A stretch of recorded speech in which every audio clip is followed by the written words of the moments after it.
VaKu DBN, the Diaspora Broadcasting Network, where we bring to light the works and successes of the Indian diaspora to the larger audience over here in India. I'm Megha Sharma and I introduce to you the stories of three more Indians who have moved to different continents across the world and are now thriving in their respective fields. Let's take a look at our first guest. Vasan Srinivasan, a well-known community leader in Australia. He is the first person of Indian origin to have been appointed as the member of the Australia Multicultural Council. Here's his story.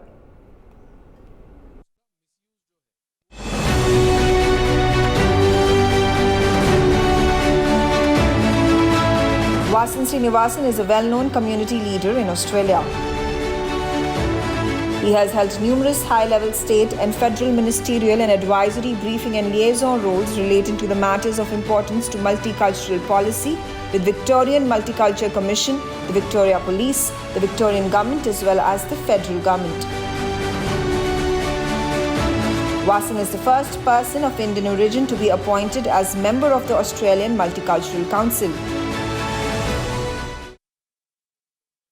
Hello and welcome to a fresh new episode of Vasudev Kutumbakam VaKu on NewsX. My name is Megha Sharma. Joining me on the broadcast is a very special entity. His name is Vasan Srinivasan. He's a member of the Australian Multicultural Council. He's the chairperson of the Mental Health Foundation Australia. He's also the chair of the Confederation of the Indian Associations of Australia. And he is the patron of the Australia-India Business Council, Victoria. Welcome on the show, Vasan. It's fantastic to have you. How is it? How long have you been living in Victoria in Australia?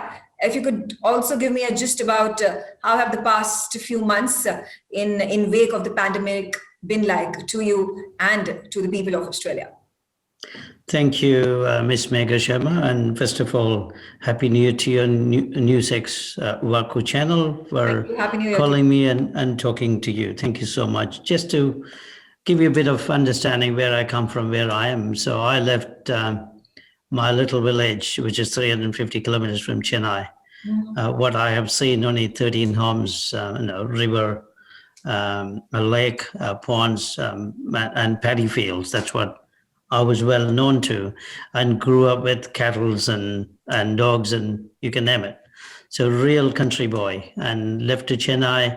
From Chennai, completed my education, went to Delhi, from Delhi to Singapore, led an American company in Singapore. I looked after 16 countries, migrated to Australia in 1987. So comes from a very humble country background, lived in Australia since 1987. In relation to my activities within the community, I am always keen to bring the community together. So we are outside India. We are all one thing to say, we are all Indians. Yes, we have regional perspective in relation to language, culture, and also religion within the Indian community. Currently, I can say that there are 500,000 Indians living in Australia. And all 8 states and territories, we have various Indian community organizations. Fortunately, I'm connected to each and every one of them. So my journey with the Indian community, started in 1989, 88, I should say that. Mm-hmm. We constructed the first Hindu temple in Kerala Downs in Victoria. Siva Vishnu temple is the largest in Southern Hemisphere. And it's a beautiful temple. So that's the first humble beginning. Then from there on, I was instrumental in bringing all the Indian community organization together. We made a Federation of Indian Associations in Victoria, from Kashmir to Kanyakumari, from Kashmiri Pandit Association to Kerala Association. And also we brought all Indian music and dance school together to make it as a major thing within the Indian community, that we are culturally united and also musically united. So we do functions every year. It's a great opportunity for next generation to learn our culture and music through the music groups who are living in Victoria. We have really talented lineup in Victoria. And also I brought 65 Indian spiritual and religious groups together. Why I took that initiative? Mm-hmm. We need to show that we are united, and even though we are the second largest ethnic community in Victoria after Chinese, and our responsibility to come together to make things happen. Mm-hmm. And I've created a little India. So the precinct in Dandenong, we brought 36 shops together. We branded as Little India Precinct, which is quite well known within Australia.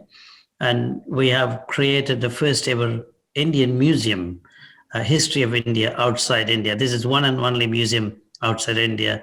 The entire artifacts were donated by Dr. Dinesh Parekh, who is a very well-known psychiatrist who came to Australia 50 years ago. So this is the community which I live with, and not only with the Indian community.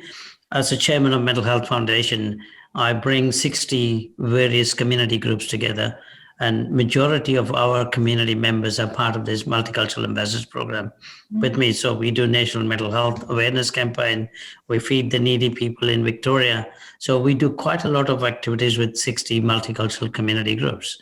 And as I mentioned to you, my role in the nationwide, I was appointed by former Prime Minister Tony Abbott as the first Indian came into this Australian Multicultural Council. Our responsibility to share the community views with the cabinet and the ministers, especially immigration, social services, and multicultural affairs. Anything related to changes in the immigration sector or education sector, we are the sounding board. So I'm currently working with Minister Alex Hawke. Responsibility to handle, yes.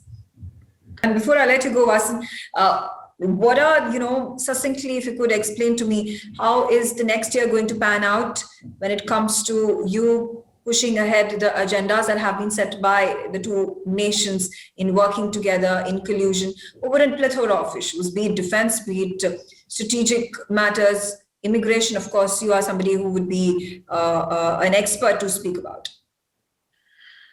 In relation to trade, and we had a number of conversations with the former trade minister, and this was the newly appointed trade minister. He did some webinar with Australia-India Business Council. The trade is slowly moving on. There's no issues on that. It's going to go to strength in the coming year. So what happened between the trade relationship between China and Australia is not really that great currently. And immigration-wise, as you know, that 99% of the Indians who arrived here, we come through skilled migration. Okay. We don't have the refugee platform to come in. So we do have a good status within Australian society. And the current Minister for Immigration and Multicultural Affairs is a personal friend of mine, Alex Hawke, and he's a big fan of Indian community in New South Wales. He's very keen to increase the strength of bringing more skillful people to Australia. That's one aspect. Again, if you look at education section, we Indian students really come here. They thrive in education in every aspect. And I'm father of two daughters. One just completed pharmacy and honors in pharmacy and working in a very corporate world in relation to pharmacy.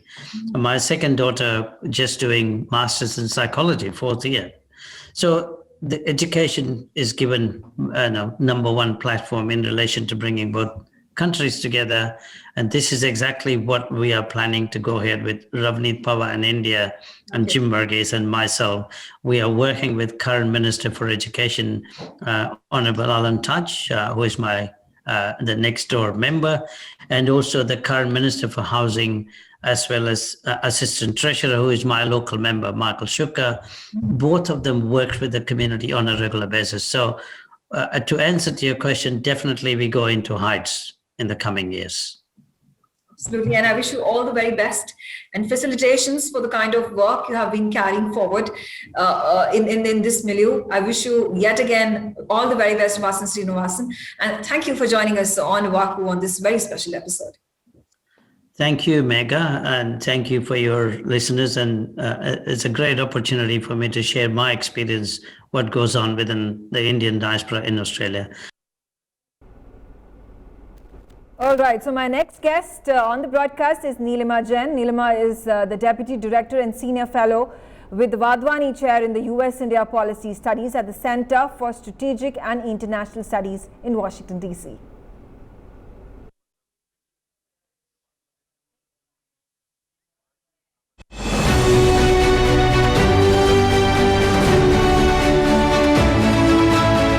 Nilima Jain is Deputy Director and Senior Fellow with the Wadhwani Chair in US-India Policy Studies at the Center for Strategic and International Studies. Formerly, she was the CEO of EPIL, the Energy Efficiency Service Limited's UK-based subsidiary. Nilima brings 17 years of experience working across India and internationally on energy efficiency, sustainable development, energy and environment. Hi, you're watching NewsX VaKu, which is Vasudev Kutumbakam, and with me is a very special guest who is at this point of time in India, in New Delhi, but she has been working in Washington, D.C. as Senior Fellow, CSIS Wadhwani Chair. Her name is Nilima Jain. She's a Deputy Director and a Senior Fellow, like I said, CSIS Wadhwani Chair. She goes ahead and heads the US-India Policy Studies at the Center for Strategic and International Studies. Her initiative is to unlock the full potential of US-India relationship and lead the CSIS work on India. It's great to have you, Nilima, on the show. First things first, what took you from India? You studied in BITS Pilani back in the years, and I know you've had your pit stops in United Kingdom as well, and now in United States, in Washington, D.C., doing something which is diametrically different from what you started off with. Thank you. First of all, thanks, Megha, for this opportunity. Wonderful to be here. Well, yes, I mean, if you look at my career, most of my roles have been pulled apart from every new step that I've taken. However, what has been constant is the energy sector. And as you may know, the energy sector is undergoing massive transformation. There is a new energy landscape that is emerging, which calls for sustainability, equity, and to navigate this ever-changing sector, there are different skill sets that are required. And I recognized that early on, and I had to equip myself with not just technical, but also socio-cultural, geopolitical, wide range of skill sets. And this opportunity with CSIS is just the right platform to unlearn what I learned during my ops time. 16 years in my career, I've been involved in operations, and I thought it was the right time to take a step back, look at the policy landscape, and learn the core of the framework that is required to support and accelerate this energy transition. Absolutely. And if you take a look at your career graph, you worked in the energy sector, the power sector in the country as well, United Kingdom as well, National Grid. I was going through your CV, and this is the information that I did end up getting, but the little bit of research that I've gone ahead and see. And you've also worked on the Prime Minister's pet project, the Ujjwala scheme. If you could narrate your experience with that and taking that forward from India to the United Kingdom. I have to say I have been very fortunate to have these opportunities. Yes, I started as a business analyst in Wipro and then as a consultant in IBM. And that did help me learn the nuts and bolts of the energy sector. And then I moved on to a carbon finance firm. This was during the peak of the carbon markets, when lots of low carbon programs were being run and implemented in India. And if you remember, during the 2012 and 13, there was a very large CFL program that was run in the country. And I was involved in the planning. And the failures and the success of that program informed a lot the execution and the implementation of Ujjwala program, which was again a very large scale, now the largest energy efficiency program in the world. We touched about 55 million households, and while I was there, we distributed about 200 million LED bulbs in the remotest, ruralmost part of the country. And that was quite a learning. So for 3 years, I was doing that. And then we decided there was no one else in the world who did that, who was able to make success out of an energy efficiency program. A lot of people looked at energy efficiency as more of a CSR activity, but through EESL, Energy Efficiency Services Limited, we were able to prove that sustainability is sustainable if you can create a market-oriented design. And that's what we were able to prove with Ujala. And we just thought that this is just the right moment. And by a little push from the then Honorable Power Minister, Mr. Piyush Goyal, we were advised to see what we can do in the developed world. What is it that we can show to the developed economies? And that's how I went to UK, and we set up one of the first entities under Ministry of Power, and we acquired a UK company. So that was quite a journey. Nilima, I'm also very curious to understand at this point of time, because you see a lot of changes that have happened, be it the Parliament in the United Kingdom, or be it the Cabinet or the Senate in the United States. There's a lot of Indian diaspora, the Indian American community that is participating, that is being represented and representative very proudly. Is that a paradigm shift that we are witnessing at this point of time, keeping in mind that India is gradually becoming the global pivot because of its geostrategic position, because of its geopolitical relationships with several other nations, including United States, United Kingdom, Australia, Japan, you name it. And obviously we're going ahead and building this entire Vasudhaiva Kutumbakam motto that the Prime Minister has also spoken about in the past. Yeah, absolutely. I mean, India is emerging as one of the power center in the Indo-Pacific region. As far as the diaspora is concerned in the US, well, like I said earlier, it was already in making. I mean, the Indians in the US or Indian Americans always had, some significant positions, and it had started to build. I think what you are seeing now is just the peak, not the peak, just really the culmination of all of that in the last decade or so.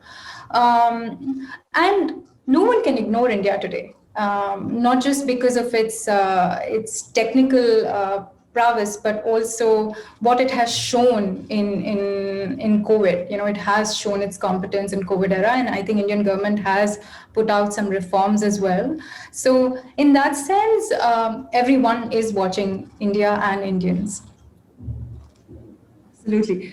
I thank you, Nilima, for joining us on this very special interview.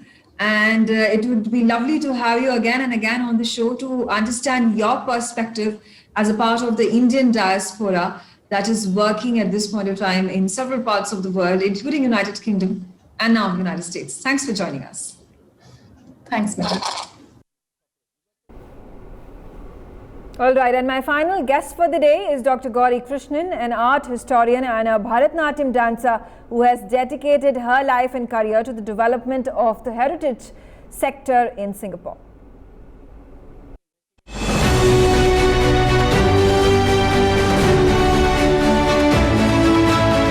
Gauri Krishnan has dedicated over 2 decades to the development of the heritage sector in Singapore and was the lead curator for the South Asia Collection and Gallery of the Asian Civilizations Museum and the Indian Heritage Center in Singapore.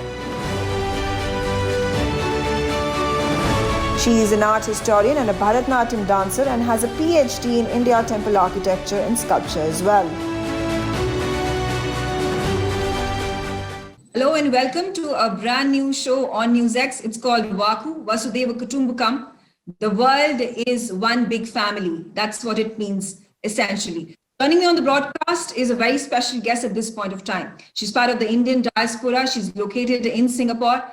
Gauri Krishnan. She is the director of the DMBG Museum Consultants. She has dedicated over 2 decades of her life to the development of the heritage sector in Singapore, and in fact was leading curator for the South Asia Collection and Gallery of the Asia Civilizations Museum Center in Singapore. Welcome on the show, Gauri. It's also important to highlight the fact that you are a Bharatanatyam exponent and an art curator. You have gone ahead and curated a lot of historical shows when it comes to Egypt, India, of course, the Indian continent, the Indian subcontinent, talk about Southeast Asia, Ramayana. Perhaps the next feature going to be Mahabharata? I wish. Well, currently I'm more focused on doing research on the diaspora, because that was something that is an outcome of my interest in documenting the Indian diaspora in Singapore and Southeast Asia, and connecting the ancient relations that the Indian subcontinent had with Southeast Asia.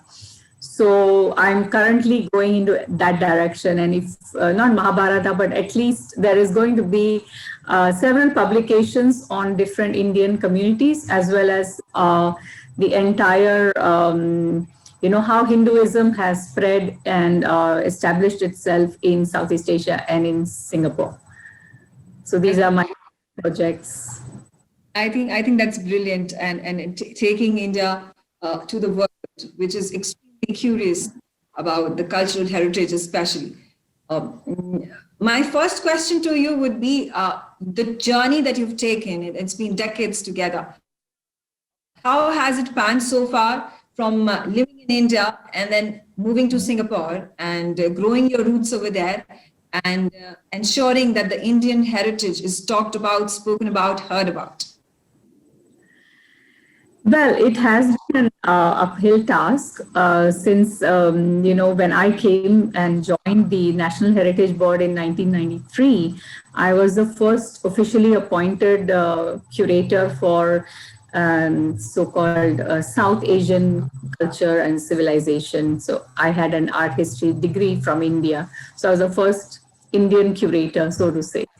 And since then, soon after that, I did a major exhibition of Indian art for the Asian Civilizations Museum called the Alamkara 5,000 Years of India. And that was like a opening of floodgates. Neither I nor my management or the museum, no one realized how important Indian culture is to Singapore and to Southeast Asia. We had visitors from Southeast Asia. We had royalties and dignitaries from all over Southeast Asia. And the Indian community came out in droves. We didn't even have a budget for marketing, just by word of mouth. Mm-hmm. Then we had 165,000 visitors in 5.5 months. And this was a major show of Indian art from the National Museum in New Delhi.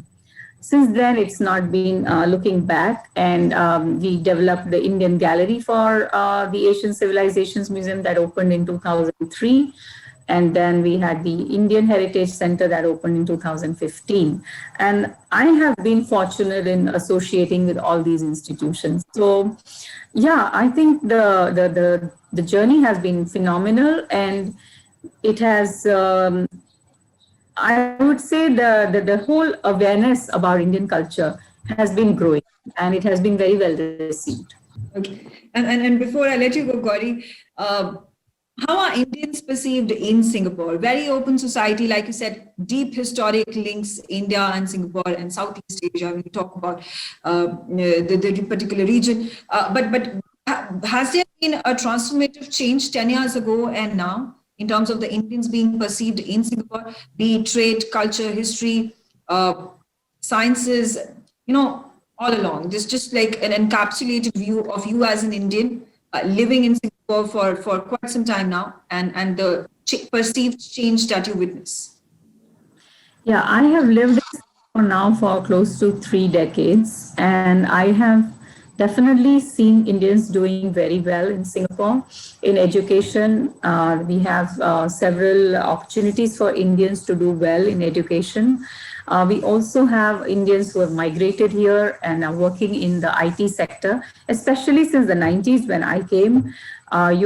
You can definitely see the IT boom, the finance boom, and then of course in the science research, we have many Indians doing very well. Whereas earlier in the 50s and 60s and 70s, we already had many traders, many people coming here as professionals, lawyers, doctors, administrators, educationists, and not only from India, but from other parts of South Asia as well, like Sri Lanka, for example.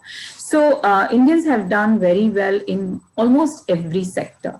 including the arts. And arts have also done really well. And what I see Singapore government doing is they encourage all communities, all races, because it's a multicultural, multiracial society. And definitely Indians have done very well for themselves and they are getting recognition, which is a very positive sign. Thank you, Gauri, for joining us on this very special broadcast. You brought about a lot of insight about Indians in Singapore and how things are panning at this point of time. Like you said, 3 decades is quite a substantial time to become somebody from that particular region, even though it had been foreign for you years ago. On that note, I thank you for joining me on the broadcast on this very special show called VaKu.